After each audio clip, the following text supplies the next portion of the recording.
Um Boeing 737-700 está subindo através de 32 mil pés, quando de repente um estrondo alto é ouvido. A aeronave rola violentamente para a esquerda, desencadeando pânico. Os pilotos lutam para controlar a aeronave despressurizada. Quando a poeira assenta, a tripulação da cabine olha para baixo e percebe com horror que um passageiro foi puxado pela metade para fora através de uma janela. Porém, este não é o único desafio que encaram atualmente. Fique ligado.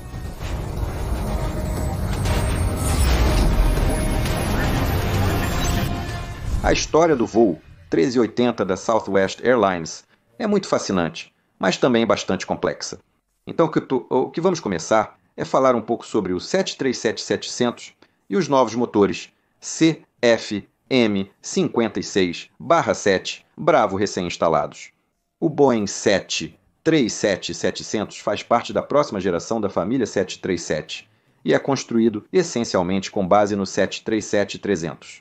As melhorias que vieram na família da próxima geração foram essencialmente uma asa muito mais eficiente, mas também um novo conjunto de motores CFM56, feitos pela General Electric nos Estados Unidos e Snecman na França. Uma das melhorias trazidas por esses novos motores foi a redução do número de pás do ventilador. Nos motores antigos usados no 300, havia 44 pás do ventilador. Nos novos motores CFM56, apenas 22 pás do ventilador mais largas.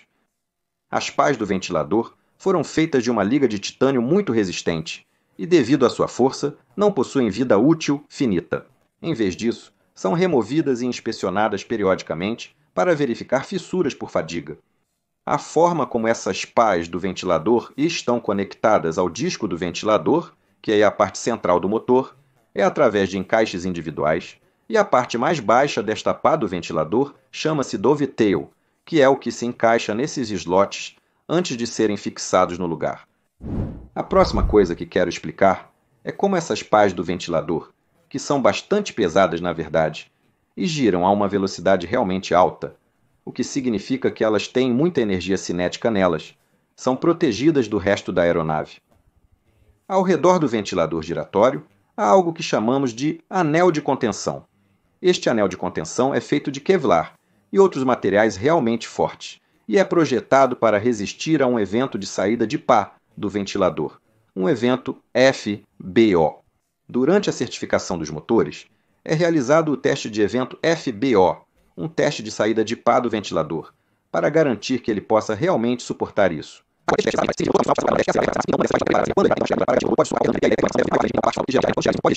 Quando o novo motor CFM56 para a frota NG estava sendo desenvolvido, ele teve que passar por todos os testes de certificação necessários.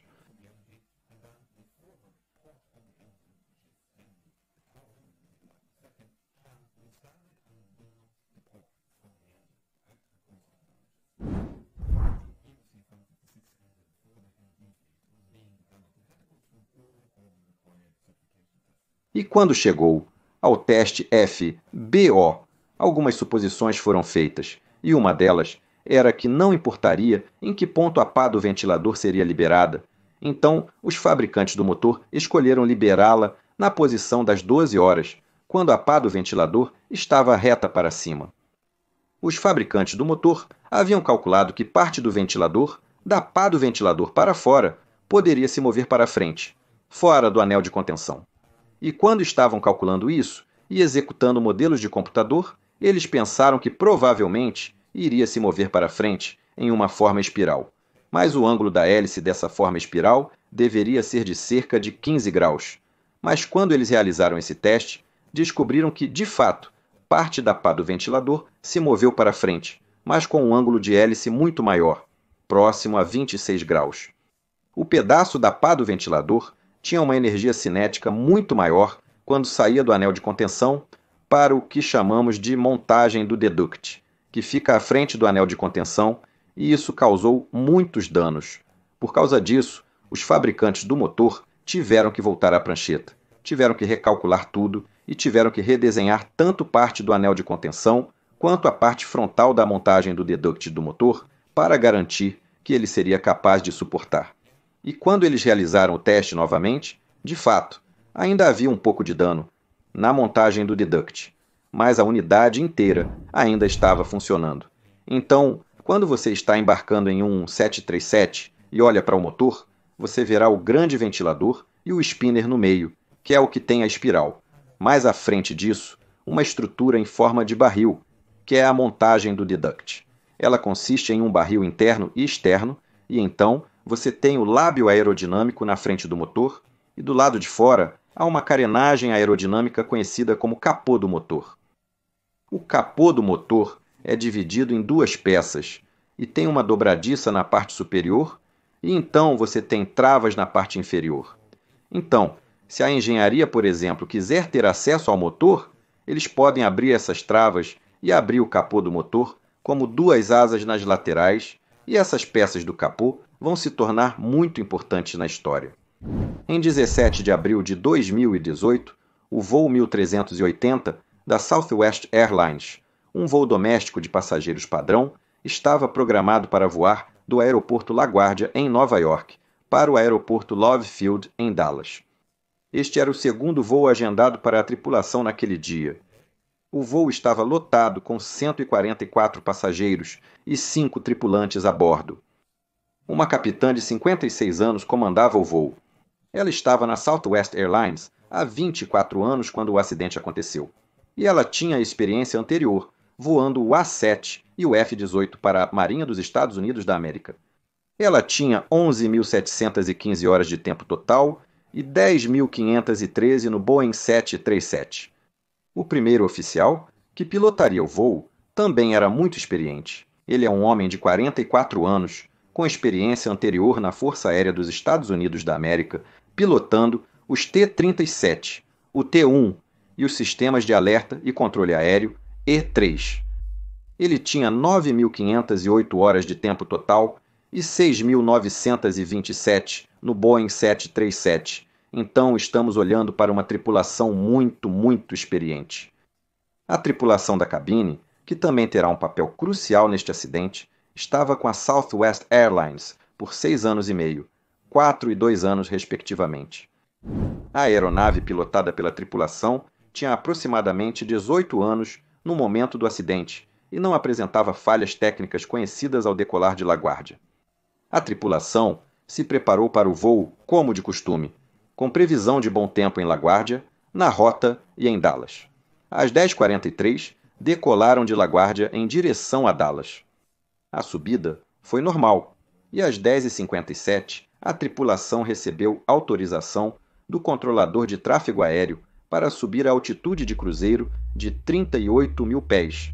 Mas quando a aeronave passou para o nível de voo 320 a 32.000 pés, algo aconteceu no motor número 1 do lado esquerdo. Na parte de encaixe da lâmina do ventilador número 13, uma pequena fissura por fadiga vinha se desenvolvendo nos últimos anos. A lâmina do ventilador foi verificada regularmente durante esses anos, mas o método utilizado não detectou essa pequena fissura. A fissura agora avançou o suficiente para que toda a base da lâmina do ventilador se soltasse do disco. Isso aconteceu na posição das 6 horas, ou seja, voltada diretamente para baixo, e impactou o anel de contenção exatamente como foi projetado para fazer. E então, parte desta lâmina do ventilador começou a se mover para frente. Mas quando impactou o anel de contenção e também a parte frontal da montagem do deduct, criou uma onda de choque, e essa onda de choque rachou o anel de fixação que mantinha parte da montagem do deduct no lugar. Também causou rachaduras extensas nas travas que mantinham a carenagem do motor no lugar. Isso fez com que as travas falhassem, o que fez a carenagem abrir e, por causa das cargas de ar, arrancar a frente do motor. Quando isso aconteceu, a parte direita da carenagem do motor, que é a parte interna, voou por cima da asa e atingiu o lado da aeronave ao lado da fila 14. Quando isso aconteceu, fez com que o painel interno e externo da janela da fila 14 falhassem e se soltassem da aeronave, o que, por sua vez, causou uma despressurização massiva da cabine de passageiros. Então, o que é uma despressurização? Todas as aeronaves, projetadas para voar em altitudes elevadas, possuem cabines pressurizadas. Isso significa que pegamos ar, geralmente falando dos dutos de ar de sangria dos motores, e empurramos para uma cabine de passageiros para tentar manter a pressão do ar dentro da cabine igual ou apenas um pouco menor do que é na superfície. Isso ocorre porque nós, humanos, não conseguimos absorver oxigênio pelos pulmões se a pressão do ar estiver muito baixa. Mas isso também significa que haverá uma enorme diferença de pressão entre o exterior e o interior da aeronave. Normalmente, os vasos de pressão mantêm isso. Então, todo o corpo da aeronave, a cabine de passageiros em que você está sentado, o cockpit, até a parede de pressão traseira manterão essa diferença de pressão. A diferença pode chegar a 8 libras por polegada quadrada PSI. Mas se houver uma ruptura no recipiente pressurizado, neste caso pela janela número 14, então a pressão do ar tentará se equalizar. Isso significa que irá da alta pressão dentro da cabine para baixa pressão externa. Isso fará com que muito ar corra em direção ao local da ruptura, e isso pode levar consigo qualquer coisa que não esteja presa durante alguns segundos, enquanto a pressão está se equalizando. Neste caso, havia uma passageira sentada ao lado da janela da fileira 14, e quando essa despressurização ocorreu e o ar correu em direção à janela, agora quebrada na fileira 14, ela foi empurrada para fora por todo esse ar. Seus braços e tronco saíram da aeronave, mas felizmente ela ainda estava com o cinto de segurança, o que evitou que fosse completamente puxada para fora. Na cabine, a falha no motor e a despressurização rápida causaram problemas imediatos. Às 11 horas, 3 minutos 33 segundos, é possível ouvir um aumento no ruído de fundo no gravador de voz da cabine. Provavelmente é a onda de falha do motor, seguida pela subsequente despressurização da cabine. Após isso, o gravador de dados de voo indica que a aeronave começou uma inclinação não comandada para a esquerda, e também algumas vibrações severas. E essas vibrações provavelmente estão vindo tanto do motor que agora está falhando, mas o fato de que o motor também está se desintegrando significa que haverá um aumento do arrasto do lado esquerdo, e isso provavelmente também é o que está causando essa rolagem repentina. 6 segundos depois, o aviso de altitude da cabine é ouvido no gravador de voz do cockpit. Isso significa que a altitude da cabine agora está acima de 10.000 pés, e o motivo pelo qual o aviso de altitude da cabine dispara quando ultrapassamos 10.000 pés é porque acima de 10.000 pés o corpo humano começa a ter problemas para absorver oxigênio e começamos a potencialmente experimentar sinais de hipóxia. Porque agora há um buraco na cabine, essa altitude da cabine vai se igualar à pressão externa, o que significa que a altitude da cabine, em breve, será a mesma que a altitude da aeronave, e isso é um problema, porque eles ainda estão a 32.000 pés, e a 32.000 pés, o tempo de consciência útil, ou seja, o tempo em que temos algum controle sobre nossos músculos, corpo e mente, vai ser significativamente menor. Por isso, se você estiver viajando como passageiro e as máscaras de oxigênio caírem, é crucial colocá-las e começar a respirar o mais rápido possível, pois isso lhe dará acesso ao oxigênio necessário para evitar os efeitos da hipóxia. Na cabine de comando, os pilotos agora enfrentam simultaneamente duas condições muito sérias. Primeiro, você tem a falha do motor e os problemas de controle, que estão causando a rolagem não controlada para a esquerda. Em segundo lugar, eles têm uma indicação de uma despressurização rápida, o que exigirá que eles coloquem rapidamente suas próprias máscaras de oxigênio para garantir que permaneçam focados e para iniciar a comunicação. Em uma situação como essa, é crucial que o piloto em comando continue pilotando a aeronave, exatamente como fizeram neste caso. A rolagem máxima registrada foi de cerca de 41 graus para a esquerda, antes do primeiro oficial retomar o controle e nivelar as asas da aeronave. Aproximadamente 1 minuto e 11 segundos após a falha, os primeiros ruídos da tripulação, colocando suas máscaras de oxigênio, podem ser ouvidos no gravador de voz do cockpit. Enquanto isso, o controlador de tráfego aéreo tenta contatar a aeronave para fornecer mais autorizações, mas só consegue ouvir ruídos estáticos na frequência. Isso provavelmente ocorre porque quando você coloca sua máscara de oxigênio no 737, especialmente nos modelos mais antigos da frota NG, você precisa ir até o painel de controle de áudio, no pedestal central, e mudar da posição boom para a máscara. Assim, pode transmitir pelo microfone dentro da máscara. Quando a capitã organiza seu painel de controle de áudio, ela chama o controlador de tráfego aéreo, o centro de Nova York, informando que o Southwest 1380 tem um incêndio no motor e está descendo. Isso é então rapidamente seguido por ela chamando: temos um único motor, estamos descendo, incêndio no motor, motor número 1. Agora, não há indicação no relatório final de que havia realmente um alarme de incêndio disparado, mas sempre há uma possibilidade, quando ocorre uma falha grave como essa, em um motor, que você pode ter um alarme de incêndio espúrio momentâneo que dura apenas alguns segundos, que não é mostrado no relatório final, que foi o caso. Mas isso poderia explicar por que o capitão assumiu que havia um incêndio ocorrendo. O controle do tráfego aéreo retorna e responde isso dizendo: para onde vocês gostariam de ir? Qual o aeroporto? Ao que o capitão responde: apenas nos dê um vetor para o mais próximo. Nesse ponto, a aeronave está descendendo a 28 mil pés, e deve-se destacar que ainda não houve nenhum anúncio via PA para minha tripulação de cabine sobre a descida de emergência até este momento. Geralmente, a primeira coisa que os pilotos têm que fazer, quando decidem que uma descida de emergência é necessária, é ligar o PA e anunciar uma descida de emergência para a tripulação de cabine. Isso porque precisamos que eles estejam cientes para que possam se sentar e colocar suas máscaras também. Mas é perfeitamente compreensível que em uma situação como esta, onde você tem duas falhas graves que estão afetando-os ao mesmo tempo, que você sabe, algumas coisas sairão da ordem ligeiramente. A coisa mais importante aqui é que a tripulação tem a aeronave sob controle, e eles iniciaram a descida de emergência para chegar ao ar respirável. A tripulação agora está começando a discutir para onde eles querem ir. Eles recebem um vetor do controlador de tráfego aéreo em direção ao aeroporto, geograficamente mais próximo, que é Harrisburg. Mas eles também precisam descer ali mesmo. Estão a 28 mil pés e levará aproximadamente 50 a 60 milhas náuticas para descer de 28 mil pés, mesmo se você estiver fazendo uma descida de emergência. Então o primeiro oficial está olhando para suas cartas agora e ele diz que talvez devêssemos ir em direção a Filadélfia. Filadélfia é uma boa escolha, porque é um destino da Southwest, o que significa que eles têm suporte no solo lá. É também um aeroporto um pouco maior que possui melhor equipamento de combate a incêndios, o que poderia ser um benefício se a situação piorasse muito mais do que já está.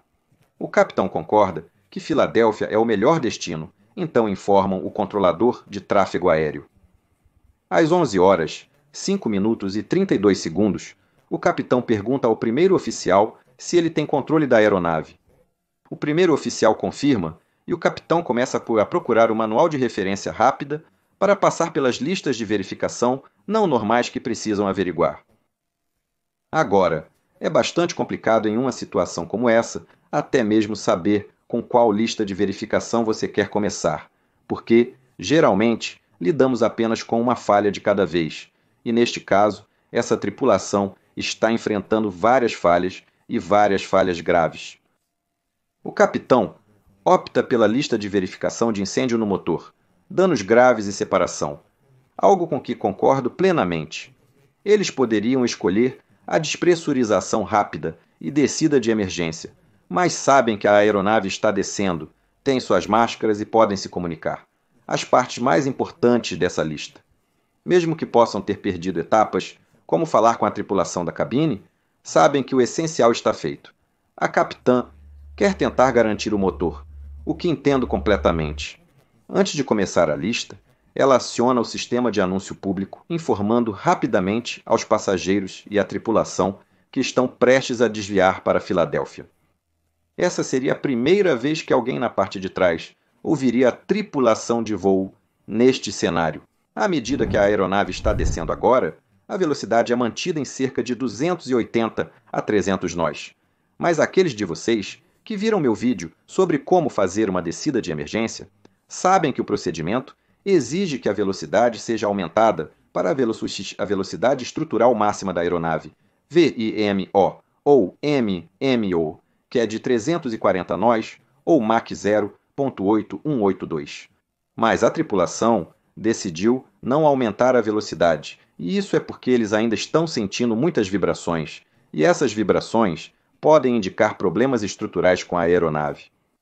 Portanto, manter a velocidade mais baixa onde as vibrações ainda são toleráveis é uma decisão muito boa da tripulação também. Agora, antes que o capitão possa realmente começar a trabalhar na lista de verificação não normal, ela é interrompida pelo controlador de tráfego aéreo que pede para confirmar se eles estão ou não em chamas e qual é a fonte do fogo. Lembre-se que até este ponto eles não declararam um Mayday oficial. O capitão volta ao controle de tráfego e esclarece que não, nós realmente não estamos em chamas. Temos uma falha no motor número 1 e estamos com um único motor no momento. O controlador de tráfego aéreo reconheceu a situação, autorizou a descida para 11.000 pés e perguntou sobre a necessidade de equipamentos de emergência após o pouso. O capitão responde com: diga a eles para preparar os caminhões, está no lado 1, o lado do capitão.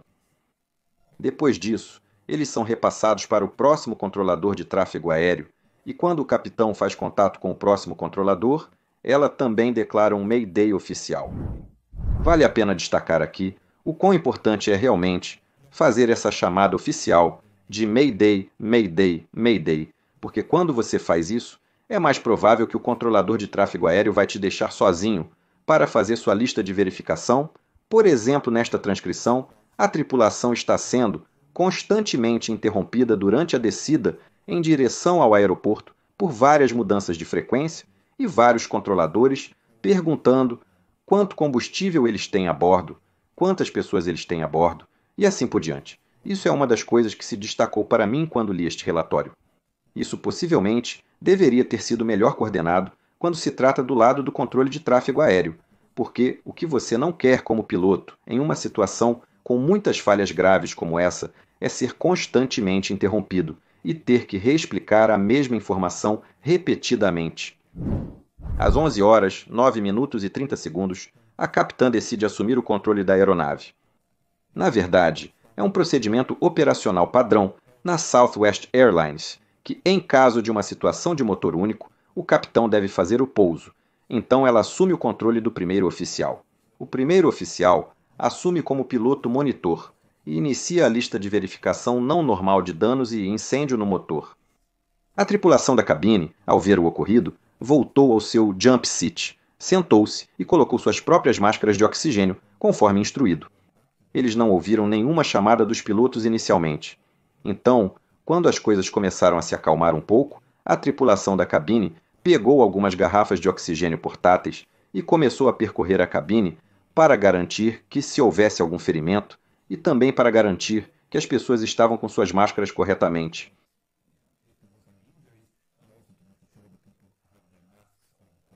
Quando voltaram para amor à saída sobre a asa, por volta da fila 14, viram com horror que uma passageira havia sido empurrada até a metade para fora pela janela, agora aberta. 2 membros da tripulação tentaram puxar ela de volta para a cabine, mas devido ao enorme fluxo de ar, não tinham força suficiente para fazê-lo. 2 passageiros masculinos, que estavam sentados nas proximidades, se ofereceram para ajudar, e juntos conseguiram puxar a passageira de volta e a deitaram nos 3 assentos ao lado da fila 14. A passageira estava gravemente ferida neste ponto, então eles começaram a procurar pessoas com experiência médica. Eles encontraram um paramédico e uma enfermeira, e esses 2 juntos começaram a fazer RCP na passageira. Isso também implicava que os passageiros sentados na fila 14, ao lado do ferido, tiveram que se deslocar. Lembre-se que este era um voo lotado, então não havia assentos vagos. Os passageiros foram para o fundo da cabine e sentaram nos jump seats da tripulação. De volta ao cockpit, às 11h10 minutos e 14 segundos, a tripulação foi novamente entregue ao agora controlador de aproximação de Filadélfia. O controlador de aproximação de Filadélfia perguntou novamente à tripulação quantas pessoas estavam a bordo, quanto combustível restava, e então eles receberam autorização para descer a 6.000 pés. A tripulação recebeu vetores para alinhamento com a aproximação final.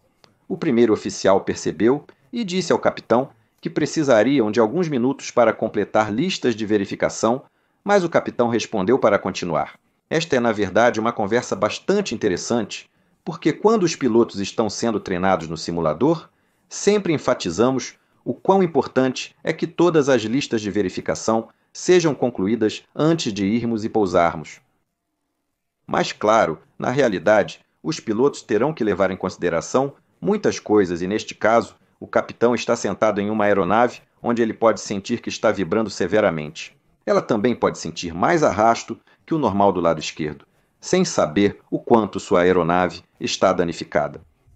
Então, é compreensível aqui que o capitão quer colocar essa aeronave no chão o mais rápido possível, e também é compreensível que o primeiro oficial, voltando ao seu treinamento, queira completar a lista de verificação de incêndio no motor, danos graves e separação, e a seguinte lista de verificação de pouso com o motor inoperante, o que ele sabe que levará um pouco de tempo para fazer. Mas desta vez, a capitã prioriza pousar o avião antes de completar a lista de verificação. Isso é um pouco arriscado da parte dela, porque ao não completar a lista de verificação e apressar a aeronave para pousá-la, se algo posteriormente der errado antes do pouso, bem, então ela basicamente está assumindo a responsabilidade por isso. Mas é por isso que é tão difícil ser um comandante de uma aeronave, porque você tem que constantemente pesar os prós e os contras um contra o outro, para ver o que é mais importante em qualquer momento. Às 11h12h28, o primeiro oficial olha para o seu painel de pressurização e percebe que a cabine agora está abaixo de 10.000 pés, onde é considerado seguro para eles removerem suas máscaras de oxigênio. Então, ele remove sua própria máscara de oxigênio. Ele retoma a comunicação com o capitão, que passa os controles ao primeiro oficial por uns segundos, enquanto tira sua máscara de oxigênio e depois reassume o controle. O controlador autoriza o avião a descer para 4.000 pés, e o primeiro oficial sinaliza ao capitão que precisam de mais tempo para completar as listas de verificação. A tripulação solicita ao controlador de tráfego aéreo uma final longa de 20 a 25 milhas, mas a capitã menciona que pode pedir uma final mais curta posteriormente. Durante a descida, o primeiro oficial sugere ao capitão conversar com a tripulação da cabine. A capitã concorda que é uma boa ideia, mas ela está pilotando a aeronave no momento, então ela delega isso ao primeiro oficial. Eu só quero destacar aqui que acho que o primeiro oficial está fazendo um ótimo trabalho aqui, lendo este relatório de acidente. Ele é assertivo, ele vem com boas sugestões o tempo todo, e são sugestões muito pertinentes e inteligentes. O primeiro oficial agora chama a tripulação da cabine, e inicialmente não há resposta. Uma das tripulantes da cabine explicou, mais tarde, que ela ouviu o sinal sonoro do cockpit. Ela levantou o interfone, mas por causa do barulho extremo na cabine, ela não conseguiu ouvir o que estava sendo dito. Alguns segundos depois, a tripulação da cabine ligou novamente para o cockpit e o primeiro oficial recebeu um relatório do que estava acontecendo na cabine. E esta é agora a primeira vez que eles ouvem sobre o dano à janela na fila 14 e também sobre o passageiro gravemente ferido. Após conversar com a tripulação da cabine, o primeiro oficial relata ao capitão sobre o passageiro e a situação na parte traseira, reforçando o desejo do capitão de pousar o avião, mas ainda restam itens da lista de verificação a serem concluídos. A maioria da lista de verificação de incêndio, danos graves e separação do motor foi concluída. A lista de verificação de pouso da 8ª centena está incompleta. Mas aqui, o capitão pede para obter vetores para uma final mais curta, e ela também decide que quer pousar com flaps 5 em vez do pouso normal, com flaps 15 que você faz após uma falha no motor. Ela quer fazer isso porque sente que a aeronave não está se comportando normalmente e teme que, se a velocidade diminuir muito, possa perder o controle da aeronave. Mais uma vez, ela não sabe como está a asa dela, pode estar seriamente danificada. As transcrições do gravador de voz do cockpit indicam que o primeiro oficial não está 100% satisfeito com isso. Ele sugere algumas vezes que talvez devêssemos usar os flaps 15, algo que eles têm praticado no simulador, com pousos de um único motor, ao contrário dos flaps 5. Mas claro, a capitã é quem decide. A capitã, sentindo a aeronave, opta pelos flaps 5 e velocidade de 180 nós, recebendo vetores para a pista 27 esquerda em Filadélfia, decidem fazer uma aproximação visual em vez de uma aproximação ILS. O vento em Filadélfia é de 280 graus a 19, nós com 25 alinhado com a pista, porém forte. A tripulação seleciona flaps 1 e 5, fazendo a curva para a final. Aqui é onde deveriam fazer a lista de verificação de pouso, com item adiado de motor inoperante, que tem itens adicionais. Mas, em vez disso, eles optam pela lista de verificação de pouso normal, que ainda garantirá que eles tenham o trem de pouso abaixado, os flaps e o freio aerodinâmico armado, e assim por diante. Mas, como eles estão fazendo uma aproximação visual, acabam ficando bastante baixos. Então, durante uma grande parte da aproximação, eles estão recebendo avisos de inclinação de deslizamento. E até terreno muito baixo, G, P, W e SID. Porém, eles têm total visibilidade da pista e das luzes PAP, então é improvável que isso represente um risco real para a aeronave. Na cabine, atrás do cockpit, há outros problemas. A tripulação foi informada pelo primeiro oficial que pousarão em cerca de 5 minutos, tendo pouco tempo para preparar os passageiros para um pouso de emergência. Mas o passageiro ferido ainda está deitado na fila 14. Isso forçou os passageiros que estavam sentados lá, lembre-se, a voltar e sentar no assento de salto da tripulação. Mas isso também significa que não há lugar para a tripulação que deveria sentar lá, para realmente sentar. Isso faz com que a tripulação da cabine realmente se sente no chão, sendo segurada e presa por passageiros cerca de 10 segundos antes do pouso, que é quando eles começam a gritar: cabeças baixas, fiquem abaixados, que é uma chamada padrão em caso de pouso de emergência. Às 11h20 e 33, o voo 1380 da Southwest Airlines pousa com segurança na pista 27 à esquerda em Filadélfia.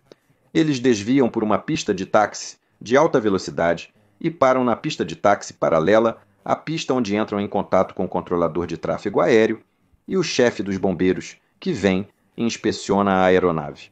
Eles desligam a aeronave e o chefe dos bombeiros informa à tripulação que eles enviarão um ônibus e que os paramédicos vão embarcar e cuidar do passageiro gravemente ferido. A tripulação realiza a lista de verificação de desligamento e, crucialmente, também se lembra de puxar o disjuntor do gravador de voz do cockpit, CVR, para garantir que todas as coisas que eu agora lhe disse estão sendo salvas para um Wilbur subsequente investigação. A capitã então sai e ajuda a tripulação a coordenar o desembarque, tanto do passageiro ferido quanto do restante dos passageiros. A investigação revelou que a decisão da tripulação de pular certos pontos da lista de verificação para pousar a aeronave era justificada devido às circunstâncias. A equipe de investigação logo identificou que a lâmina do ventilador número 13 se desprendeu e que ela se desprendeu na posição das 6 horas. E o fato de ter feito isso causou muito mais danos através dessa onda de choque do que era esperado durante os testes. Isso levou as autoridades a exigirem um redesenho do revestimento do CFM56, e como o anel de contenção foi construído, mas também que todas as pás do ventilador conectadas aos motores CFM56 precisavam ser reavaliadas e verificadas quanto a fissuras por fadiga na parte da doveteu da pá antes de continuarem operando. Quanto à tripulação da cabine, também se recomendava que fossem mais treinados e instruídos, sendo muito importante que estivessem sentados em seus jump seats durante um pouso de emergência. Não apenas para sua própria segurança, mas também no caso de esse pouso de emergência levar a uma evacuação, eles precisavam estar lá para abrir as portas. Em geral, constatou-se que este acidente foi muito bem gerenciado pelos pilotos, pela tripulação da cabine e pelos passageiros que auxiliaram durante o incidente. Infelizmente, a passageira ferida faleceu devido aos ferimentos que sofreu, pois estava fora da janela, tornando-a a primeira fatalidade na aviação comercial na América por mais de 9 anos, até aquele ponto.